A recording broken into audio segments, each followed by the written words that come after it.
कया चक्षुरुन्मीलितं येन तस्मै श्रीगुरवे नमः।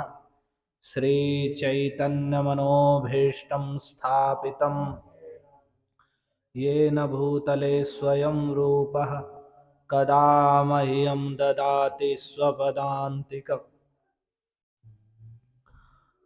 वन्देऽहं श्रीगुरोः श्रीयुतपदकमलं श्रीगुरून् वैष्णवांश्च श्रीरूपं साग्रजातं सहगणरघुनाथान्वितं तं सजीवं साद्वैतं सावधूतं परिजनसहितं कृष्णचैतन्यदेवं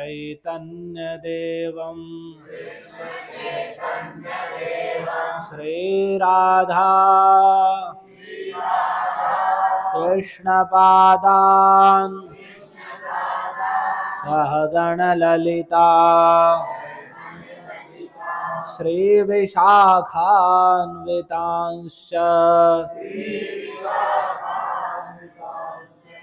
हे कृष्ण करुणा सिंधो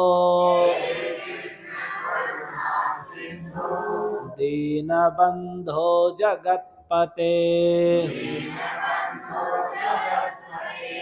गोपेश गोपिका कांत राधा कांत नमोस्तुते। तप्त कांचन गौरांगी राधे वृंदावनेश्वरी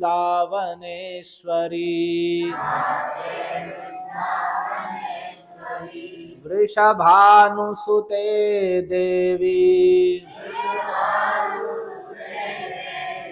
प्रणमामि हरिप्रिये। नमो महावदान्याय कृष्ण प्रेम प्रदायते कृष्णाय कृष्ण चैतन्य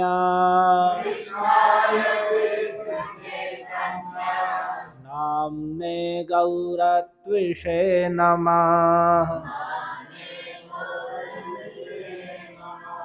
जय श्री कृष्ण चैतन्य प्रभु नित्यानंद श्री अद्वैत गदाधर श्रीवासादि गौर भक्त वृंद।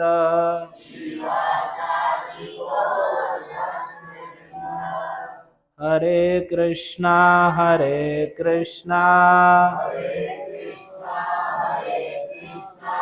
कृष्णा कृष्णा हरे हरे हरे राम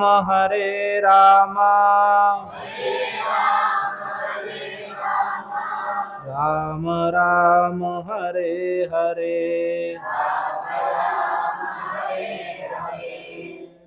ओम नमो भगवते वासुदेवाय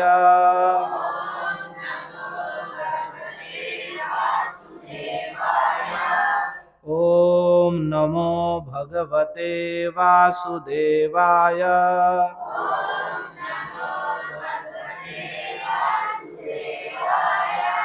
ओम नमो भगवते वासुदेवाय।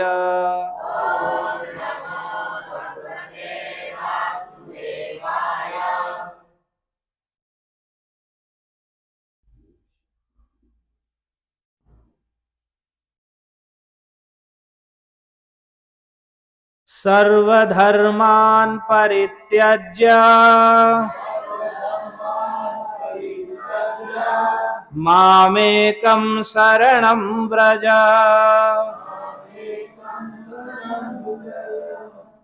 अहं त्वां सर्वपापेभ्यो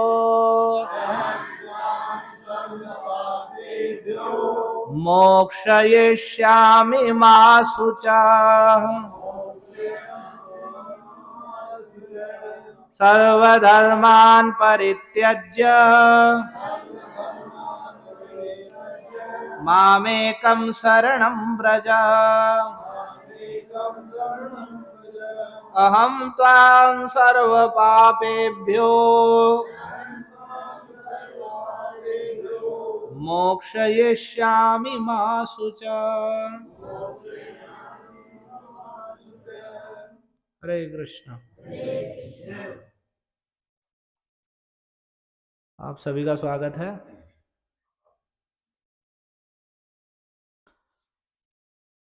तो हमने पिछले रविवार के समय, कितने भक्त हैं जो पिछले रविवार भी आए थे? तो पिछले रविवार को आए थे। तो जो भक्त आ रहे हैं वे लगातार आइए। पहली बार आपको बताया था कि जो हम ये रविवार के दिन सुन रहे हैं कुछ भी, वह क्रमशः सुन रहे हैं। कुछ सिद्धांत की पुष्टि प्रतिदिन या बार बार आने पर ही होगी, यदि आप उसे बार सुनेंगे। तो कितने हैं कि वो सुन रहे हैं, नहीं आ रहे लेकिन वो सुन लेते हैं घर पे मोबाइल से या कैसे? वैसे भी नहीं है।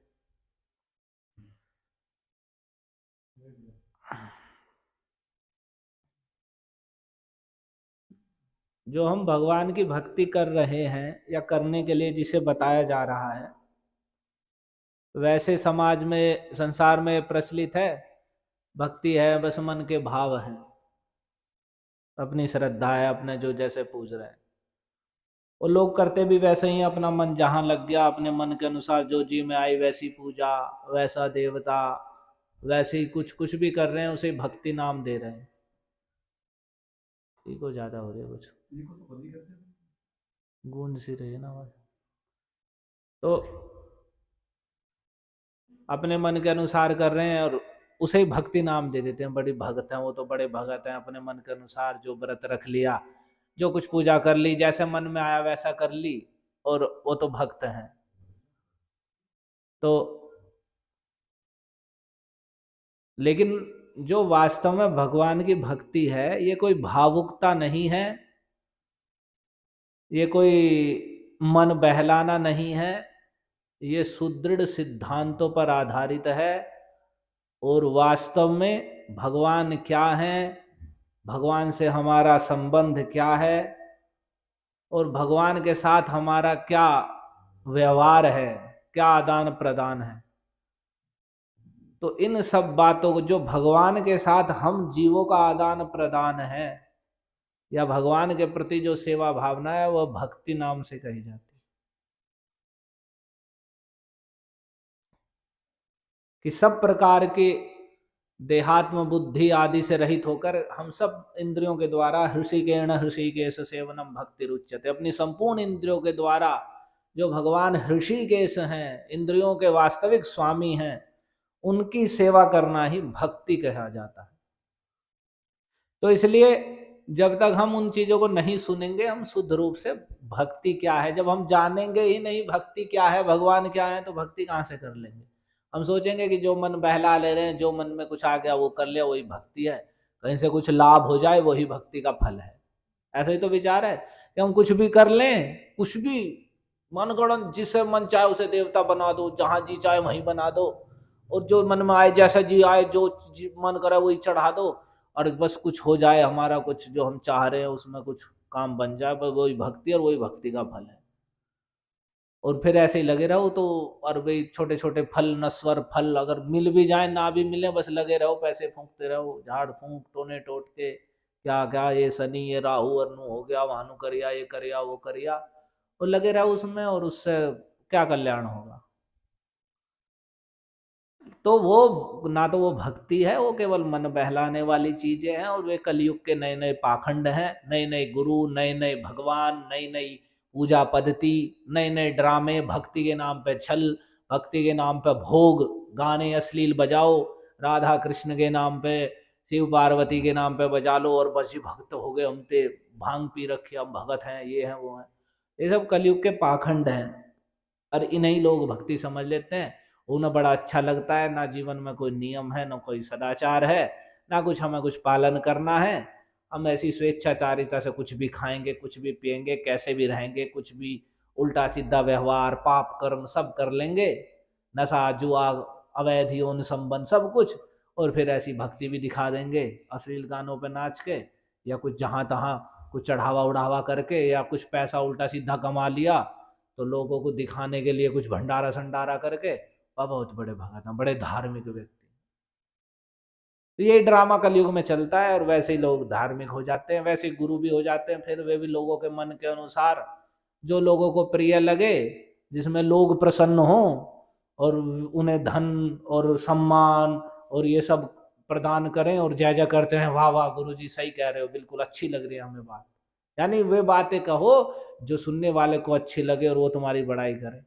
वैसे फिर गुरु जी वे चतुर हो गए हैं, क्योंकि तभी तो जब प्रसन्न होंगे सुनने वाले, तभी तो कुछ जो धन आदि जो भी कुछ लाभ पूजा प्रतिष्ठा अपनी इच्छा है वो सब प्राप्त होगी, तो वे भी उसी अनुसार करते हैं।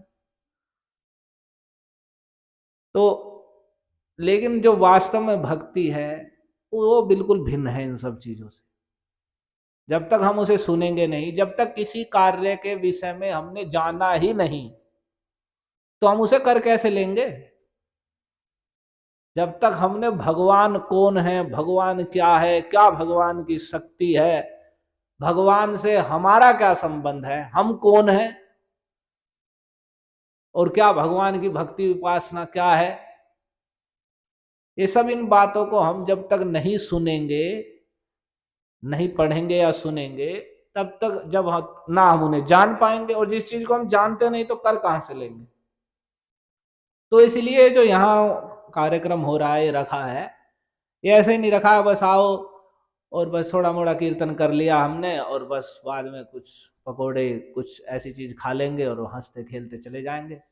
उसके लिए कार्यक्रम नहीं रखा है। और इसलिए भक्तों को प्रेरणा दी अधिक से अधिक लोगों को लाओ। उसका यही है कि जैसे आएंगे सुनेंगे तो कुछ कुछ ना कुछ ग्रहण करेंगे, कुछ सही मार्ग की ओर चलेंगे। तो उसमें भक्त लोग भी ढीला ढाली कर देते हैं या दूसरा रूप धारण कर लेते हैं। तो वास्तव में भक्ति क्या है उसे हमें सुनना होगा। जब हम सुने तो ये जो हम कह रहे हैं हर रविवार को आप प्रतिदिन आइए, या किसी वजह से छूट रहा है आपको तो मोबाइल आदि पे डाल रहे हैं उसे, उसके द्वारा सुनिए, तो कुछ सिद्धांत कुछ आपके हृदय में कुछ बुद्धि में स्थिर होंगे, उसके द्वारा आप सही सही पथ की ओर थोड़े चलेंगे। और जो जो चलेंगे पुनः पुनः श्रवण करेंगे तो आप उसमें स्थिर होते जाएंगे, और फिर आपको स्वयं ही पता चल जाएगा कि क्या भक्ति है, और भक्ति के नाम पे या कुछ भी क्या ड्रामा संसार में चल रहा है कलयुग के प्रभाव से, उससे आप बच पाएंगे। और जब आप सही रूप में भक्ति करेंगे तो भक्ति का वास्तविक फल भी आपको बोध होने लगेगा, समझ में आने लगेगा क्या भक्ति है, क्या संसार है, वास्तविक सुख मुझे कैसे प्राप्त होगा। मैं सुखी होना चाहता हूं, हम सब सुखी तो होना चाहते हैं। जितने भी हम प्रयास कर रहे हैं संसार में, जितने भी लोग हैं, वे सब किस लिए लगे हुए हैं? हम सुखी हो जाएं, हम सुखी हो जाएं, हम सुखी हो जाएं। तो वे अपनी अपनी बुद्धि विचार के अनुसार खूब प्रयास कर रहे हैं, खा के पी के सो के, कोई धर्म के द्वारा तो कोई पाप कर्मों के द्वारा, कोई जैसे तैसे सुखी होना चाह रहा है। तो लेकिन और कोई भी सुखी नहीं है, कोई भी वास्तविक रूप में हमें कोई भी सुखी नहीं दिखाई दे रहा है। जबकि सुख के विज्ञापन, प्रभुपाद ने पुस्तक है कृष्ण की ओर, उसमें पहला ही जो एक पाठ लिखा है उसमें यही लिखा है सुख की खोज। तो उसमें वे ये कह रहे हैं कि चारों ओर विज्ञापन छाए हुए हैं, आप ये खा लीजिए, ऐसा कर लीजिए, ऐसे सुखी हो जाएंगे, ऐसा पैसा कमा लीजिए, ऐसा यहाँ से ये कर लीजिए, वो कर लीजिए, ऐसा कर लीजिए, वैसा कर लीजिए, ये पहन लीजिए, ये खा लीजिए, ये लगा लीजिए, ये सब कर लीजिए और आप सुखी हो जाएंगे। लेकिन कोई भी सुखी नहीं हो रहा है। जो बता रहे हैं वे स्वयं ही सुखी नहीं है, कहां से सुखी हो जाएंगे। तो हम सब सुख चाह रहे हैं, हमें सुख चाहिए, यानी हम दुखी नहीं रहना चाहते, आनंद में रहना चाहते हैं। लेकिन हो क्या रहा है, हम सुखाय कर्माणि करोति लोके, विदुर जी कह रहे हैं मैत्रेय जी से प्रश्न करते हुए भागवत में कि सारे लोक में सभी लोग सुख के लिए कर्म कर रहे हैं, सुबह से सांझ तक जो भी कुछ कार्य सुख के लिए, लेकिन उन्हें सुख तो मिल नहीं रहा, बल्कि जो दुख है वह भी दूर नहीं हो रहा है। सुख मिलना अलग चीज है और दुख दूर होना वो अलग चीज है। लेकिन दुख भी नहीं दूर हो रहा है, उस दुख से थोड़ी सी राहत मिलती है, उसे सुख समझ लेते हैं। मान लो कोई डूब रहा है पानी में, किसी का सिर पकड़ के डुबा रखा है और उसे सांस नहीं आ रहा, परेशान है, और थोड़ा सा उसे निकाल दिया, उसे सांस आया और फिर डुबो दिया। वैसी हमारी स्थिति है कि हम कुछ करते करते बड़ा दुखों में चल रहे हैं, थोड़ी सी उससे शांति तो हमने सोचा बस सुख, बड़ा सुख मिला, और अगले ही क्षण फिर हम उसमें डूब जाते हैं। तो सुख के विज्ञापन हम चारों ओर देख रहे हैं, ऐसे सुख प्राप्त कर लो, ऐसे सुख प्राप्त कर लो, कोई सुखी नहीं है, ना हो सकता है। तो वही सुख क्या है, वो सुख को हम कैसे प्राप्त कर सकते हैं, वो नित्य सुख क्या है, मैं वास्तविक रूप से सुखी कैसे हो सकता हूं। तो वे वही चीज हमें यहां जानने का विषय है कि हमारा वास्तविक सुख क्या है। क्या हम संसार के काम धंधे करके सुखी हो सकते हैं, या अथवा काम धंधे छोड़े योग ध्यान करने लगे, तपस्या करने लगे, क्या वह भी हमें वास्तविक सुख दे सकता है? या हम खूब पूजा पाठ कर रहे हैं, दान पुण्य कर रहे हैं, क्या उससे भी हम वास्तविक सुखी हो सकते हैं? और क्या, या फिर भगवान के चरण कमलों का भजन करके, भगवान के नाम गुण महिमा का श्रवण कीर्तन करके तो वास्तविक सुखी हो सकते हैं? तो वो वास्तविक सुख क्या है जिसके द्वारा हम सच में सुखी हो सकते हैं? नहीं तो जो हम जिन्हें देख रहे हैं और देखा देखी लगे हुए हैं सब, कि दूसरे का देख लिया, उसने ऐसा घर बना लिया, और कल्पना कर लेता है व्यक्ति कि उसने ऐसा घर बना रखा है, ये सुखी है, मैं भी बना लूंगा, सुखी हो जाऊंगा। लेकिन वो सुखी है कि नहीं उसकी कोई जानकारी नहीं करी। उसका घर देख लिया, वो ऐसा बना लिया इसने, मैं भी यही सब करवा के ना देखूंगा, सुखी होऊंगा नहीं। उसमें लगा रहेगा, कितनी बस आयु उसमें बीत रही है, देखा देख उसने इतना कर दिया, उसके वो कार खड़ी है, मैं भी ले आऊंगा तो मैं सुखी हो जाऊंगा। ना वो सुखी है ना ये सुखी है। और उन्हीं जड़ वस्तुओं का हम संग्रह करने में लगे हुए हैं, उन्हीं नश्वर और जो कुछ नहीं है, जिनसे कुछ भी किसी प्रकार का कोई सुख नहीं है, केवल मन का बहलाना है, केवल मन में उसकी पुष्टि कर लेनी है, नहीं मेरे पास ये कार है और मैं सुखी हूं। क्यों सुखी हूं? यद्यपि कोई शांति नहीं है, केवल दूसरे को मैं कुछ नीचा दिखा दूंगा, बस थोड़ा दंभ करके दिखा दूंगा, मैं कार में घूम रहा हूं, इतनी महंगी कार में, ऐसा घर बना लिया है, इस बात का वो सुख लेना चाह रहा है। लेकिन यदि उसके हृदय से पूछो, क्या तुमने ये सब कुछ जो इकट्ठा कर लिया है, या ये सब बढ़ा लिया है, ये सब कर लिया, क्या तू सुखी हो गया है? तो कोई सुखी नहीं है। जो थोड़ा मोड़ा सुख था, शांति थी, वो और उसकी नष्ट हो जाती। और ये इतनी, जो इसे तृष्णा कहते हैं, जैसे कभी कभी हमें प्यास लगती है, गर्मी में आपने देखा होगा, तो प्यास लगते समय ऐसी अवस्था हो जाती है कि पानी पी रहे हैं और वो प्यास यूं की त्यों लगी हुई है। बास तृष्णा कहते हैं, पुनः पुनः जल पी रहे हैं, पेट भरा हुआ है पर प्यास नहीं बुझ रही है, और पीते ही जा रहे हैं। तो वैसी ये तृष्णा हो जाती है विषय भोग, संसार के विषय भोगों को इकट्ठा करने की। और इतनी तृष्णा हो जाती है कि उसे वो दुख झेलता रहता है, लेकिन मैं धन कमा लूं। वो धन कमा कमा के, एक व्यक्ति बता रहे थे कि धन कमा कमा के एक व्यक्ति, और खूब धन कमा कमा के, उसे और कमाने के लिए, उसे जितना धन वो कमा रहा है उसे सबको और ब्याज पे दे रहा है लोगों को। तो खूब धन इकट्ठा कर लिया और खूब, और उसे जितना कमाया उतना सब ब्याज पे दे दिया, और फिर और धन कमा रहा है, फिर उसे मैं बांट दूं, फिर ये बढ़ जाएगा। वो ऐसा करते करते, और स्वयं दुखी, इतने कष्ट से कमा रहा है और ना उसका कुछ उपभोग कर रहा है, और बस व्यर्थ, बस हा हा हा, ये कमा लूं वो कमा लूं, और ऐसा ही करते करते बस कहीं ना कहीं व्यक्ति स्वाहा हो जाता है। वो धन भी नहीं रहता उसके पास, और जो दे रखा है दूसरों को वो भी नहीं मिलता उसे, और वो पर बस कुछ नहीं हाथ लगता। यानी वो उस समय भी सुखी नहीं हुआ, और बाद में तो सुखी होने का प्रश्न नहीं बनता। वो ऐसे ऐसे कर्म कर लेता है उस चक्कर में, उन कर्मों के फल तो पता नहीं कितने जन्मों तक उसे भोगने पड़ते हैं। तो यही हमें तृष्णा लगी रहती है, हम सोचते हैं कि हम ये कर लेंगे फिर सुखी, ये हो जाएगा तो वो सुखी, इतना धन हो जाएगा सुखी, और ज्यों ज्यों वो, अगर हमें पहले तो मिलता नहीं।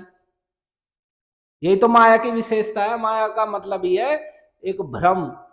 जैसे ना मृग मरीचिका, आपने सुना हो, स्कूल में भी पढ़ाते हैं कि एक मृग होता है, वो प्यासा, रेगिस्तान में अगर वो मृग चला गया, रेत ही रेत है चारों ओर, तो उसे प्यास लगती है, प्यास लगती है तो जब चिलचिलाती धूप पड़ती है बिल्कुल, तो दूर रेत में ऐसा लगता है पानी भरा हुआ है। जैसे आप कभी सड़क पे भी देखेंगे गर्मी में, सड़क पे भी दूर लगेगा पानी भरा हुआ है, लेकिन वहां जाएंगे तो कोई पानी वानी नहीं है, बल्कि और तपी हुई वो सड़क है वहां, इसलिए वो पानी जैसा दिखाई दे रहा है।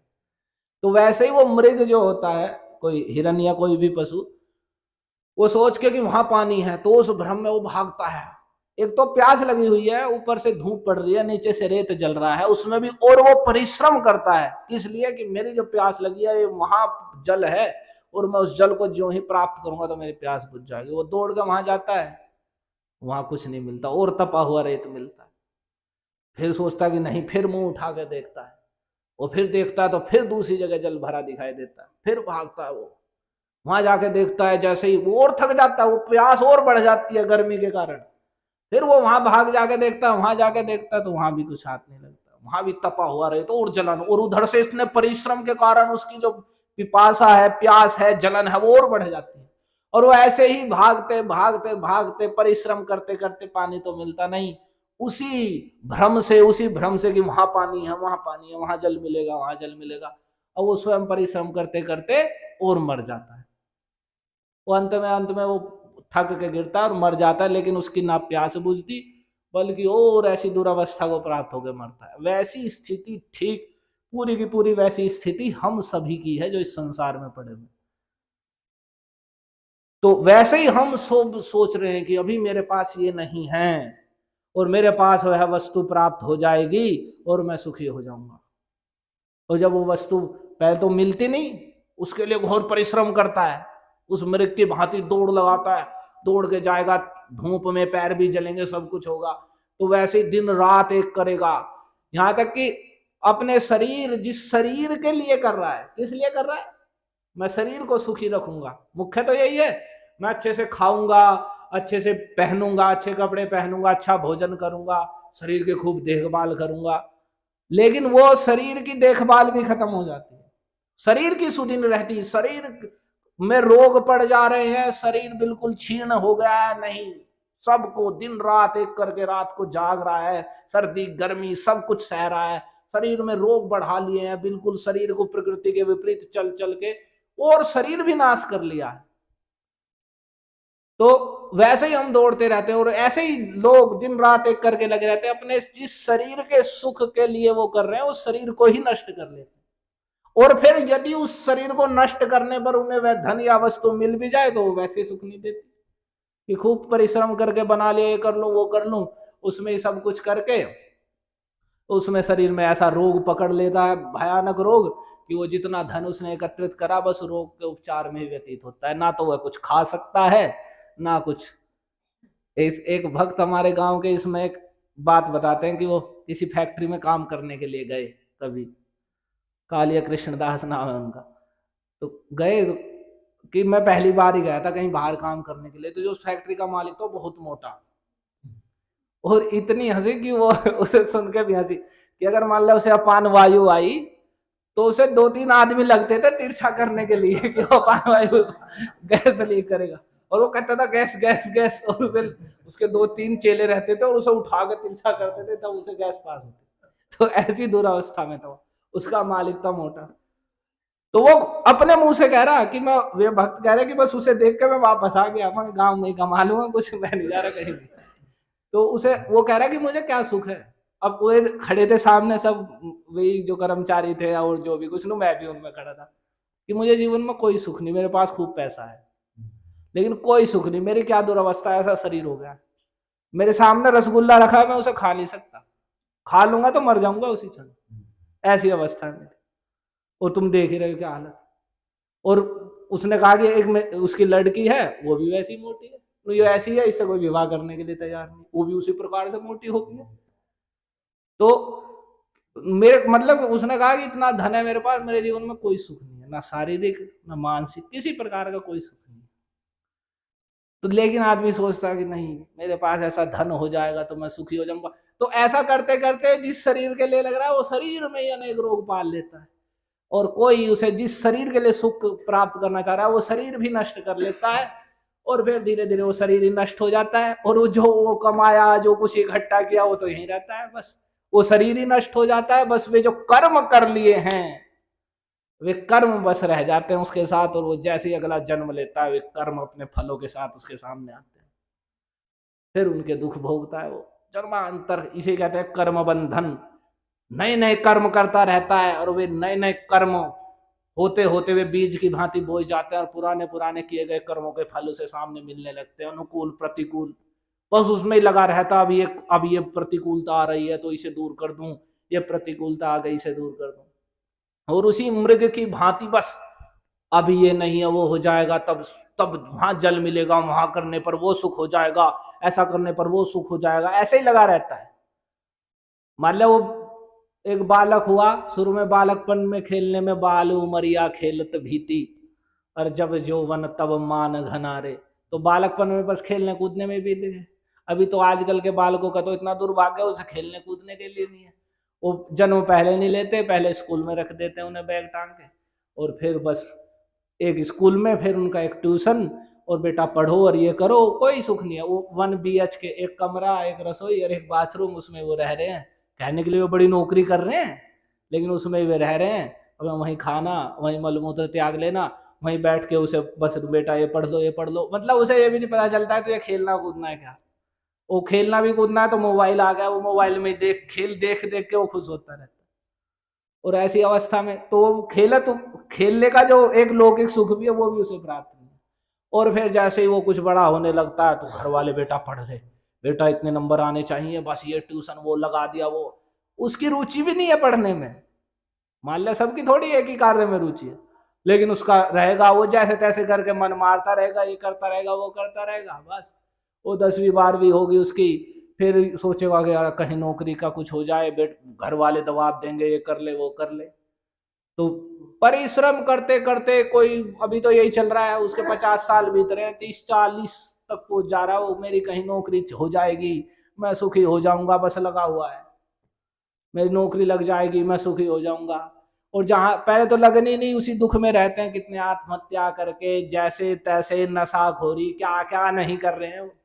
उसके बाद कहीं किसी का लग लगा गई, तब उसका विवाह होगा। ये बड़ी बड़ी एक समाज का बड़ा सुंदर गठन आया है कि मतलब वे अपनी लड़की का भी लड़कों का विवाह वे तब करेंगे नौकरी लग जाएगी, उससे पहले वे विवाह नहीं करेंगे। बेशक वे अवैध रूप से संबंध रखें और समाज अपना भ्रष्ट करते रहे अपने जीवन को भी, वो घर वालों को स्वीकार होता है कि हमारे लड़के या लड़की अवैध रूप से बेशक भ्रष्ट हो जाए, लेकिन हम विवाह नहीं करेंगे। विवाह तो तब करेंगे जब ये नौकरी करेगी या इसे नौकरी वाला कोई मिलेगा, तब करेंगे। और ऐसा भ्रष्ट 30-40 तक पहुंच रहे हैं। और कहीं फिर उनका विवाह हुआ तो जो पहले से जिनका जीवन जिस रहन सहन में पक चुका है, वो कैसे फिर किसी दूसरी परिस्थिति में ढल पाएगा या वैसे रह पाएंगे? नहीं। फिर उनके जीवन में दूसरे दुख शुरू, फिर अनेक प्रकार के बस क्लेश। वो सोचता पहले नौकरी लग के सुखी हो जाऊंगा, विवाह हो जाएगा तो सुखी हो जाऊंगा, और बस क्लेश पे क्लेश आने उसे शुरू होते हैं। अब वो बस उसकी भांति, उस मृग की भांति, ये होने पर सुखी वो होने पर सुखी, और वहां गर्म रेत ही मिलता है। और ऐसा करते करते उसी परिश्रम करते करते वो अंत हो जाता है उसके शरीर, मानसिक दबाव से खुद स्वयं ही अंत कर ले रहे हैं आजकल तो इतने को। तो इस प्रकार से हम भौतिक जीवन में लगे हुए हैं, पूरे संसार के जीवन में यही है। किसी के भी जीवन को आप देख लो, यही है बस। यदि कोई सुखी कुछ शांति मिलेगी तो उसे मिल सकती है जो कृष्ण का भजन कर रहा है, और कलयुग में तो विशेष रूप से जो सही तरीके से कृष्ण भजन क्या है उसे जान के कर रहा है। तो ये भगवान के भजन का प्रभाव है कि वे उसके उस दुखों को कुछ शांत कर सकते हैं, और उसी शांति को वो सुखी समझ के रह सकता है। और नहीं तो कुछ ही दिन में वह भक्त, यदि वह भगवद गीता भागवत जैसे ग्रंथों को पढ़ रहा है, सुन रहा है, तो उसे अपने आप बोध हो जाएगा कि मैं भौतिक जीवन में सदा के लिए कभी भी सुखी नहीं हो सकता हूं।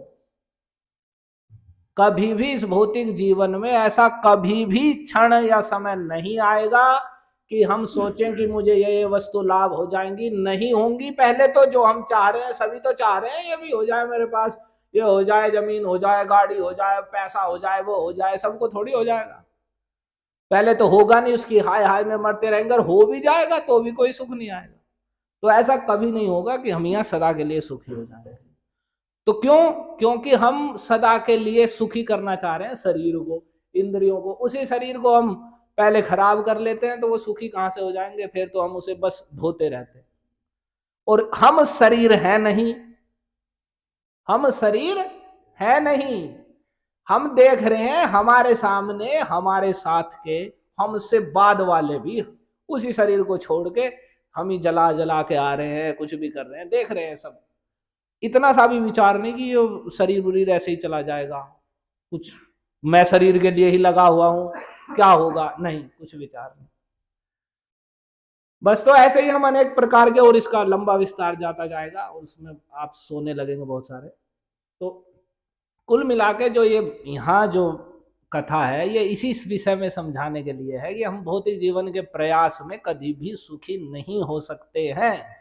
और हम और उन भौतिक वस्तुओं को लाभ करने के लिए मन गणंत शनि राहु केतु और क्या क्या दुनिया भर की मन गणंत, अरे ये नई नई पूजाएं और फलाना दिन का वहां चले जाओ, ये कर लो, इन तुच्छ मुच्छ ये सब कार्य करने से कभी ना तो हमें शांति होगी ना सुख होगा, वह हाय हाय ये ऐसी लगी रहेगी।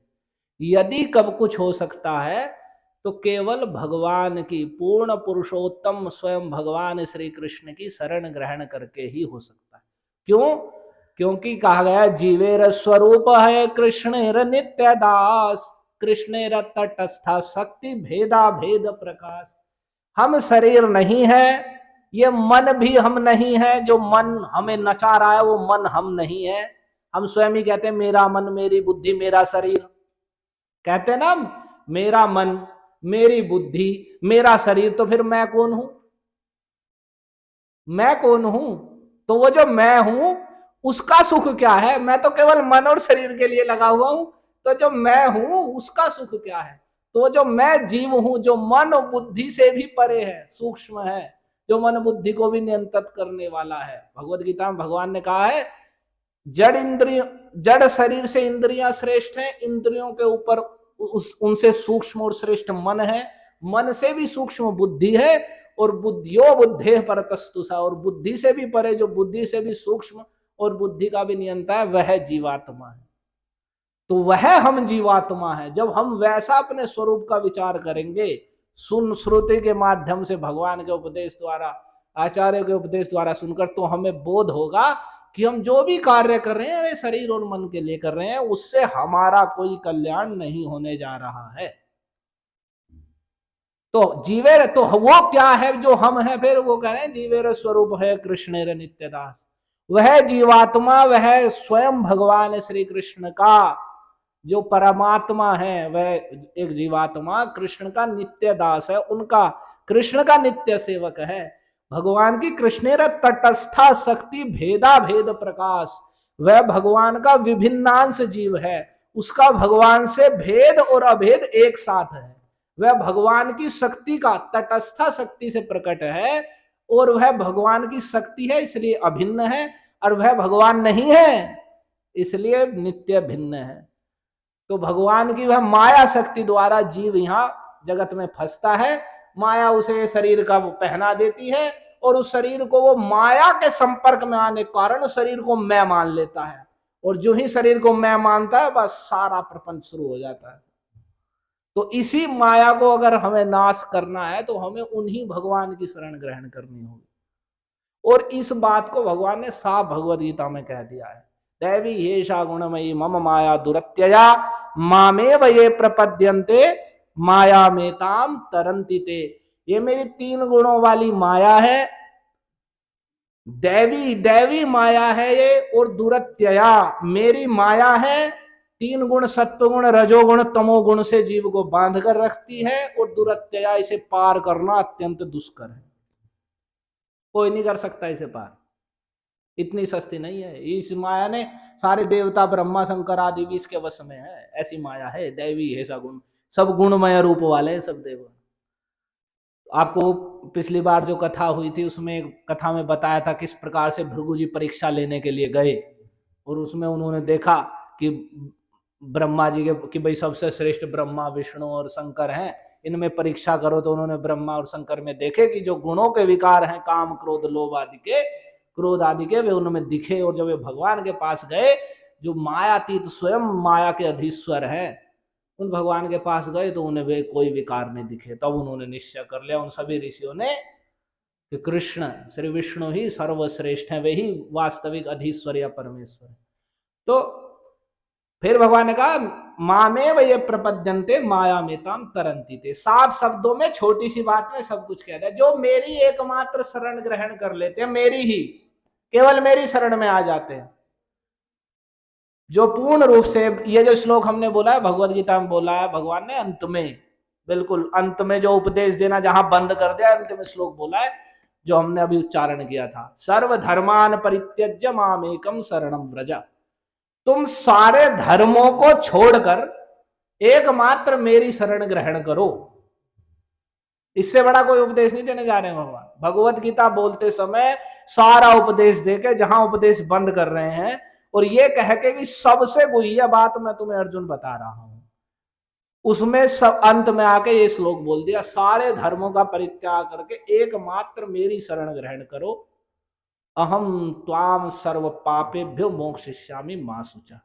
मैं तुम्हें सभी प्रकार के पापों से मुक्त कर दूंगा, सारे कर्म फलों से, प्रभुपाद लिखते हैं अर्थ में, सारे, भगवान कह रहे हैं सारे कर्म फलों से, कर्म बंधन से मुक्त कर दूंगा।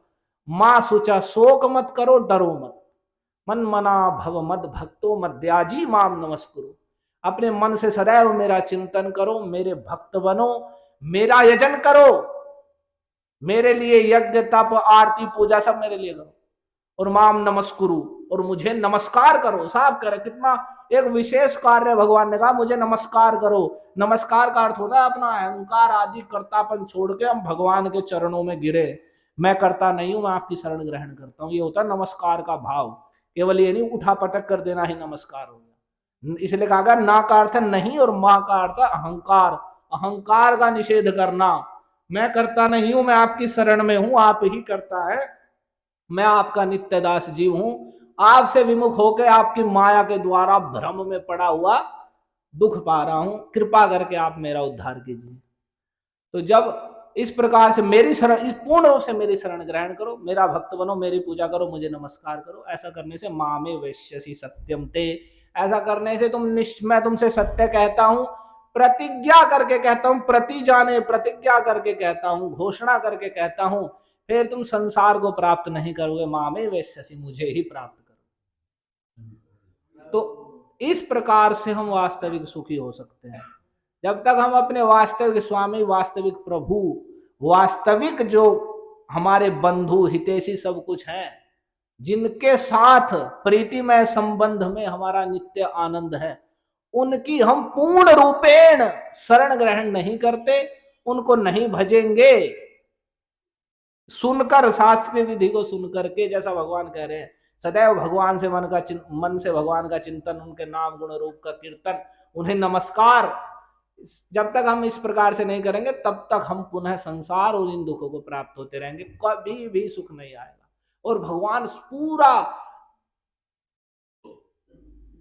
विश्वास दिलाते हुए कह रहे हैं, मां शुचः मामे वैश्यसि सत्यम ते, सर्वधर्मान परित्यज्य मामेकम शरणम व्रज। एकमात्र सारे धर्मों का परित्याग करके एकमात्र मेरी शरण ग्रहण करो, मैं तुम्हें सारे कर्म फलों से, सारे पापों से मुक्त कर दूंगा। उसके लिए तुम कोई शोक, कोई डर मत करो, बिल्कुल डरो मत, कोई शोक मत करो, एकमात्र मेरी शरण ग्रहण करो। तो इस प्रकार से यदि हम सभी प्रकार के कर्म फलों से मुक्त होना चाहते हैं और सदैव प्रसन्न होना चाहते हैं, तो मैं एकमात्र पूरे मन से पूर्ण रूपेण कृष्ण की शरण ग्रहण करनी होगी। हरे कृष्णा कृष्णा कृष्णा हरे हरे, हरे राम राम राम हरे। श्रीमद् भगवद गीता यथारूप की जय। पूर्ण पुरुषोत्तम भगवान श्री कृष्ण चंद्र की जय। श्री श्री राधा मदन मोहन जी की जय। स्वयं भगवान श्री कृष्ण चैतन्य चंद्र की जय। जगत गुरु श्रील प्रभुपाद की जय। श्रील कृष्ण पाद की जय। समागत भक्त वृंद की जय। गौर हरि प्रेमानंदे हरि। धन्यवाद।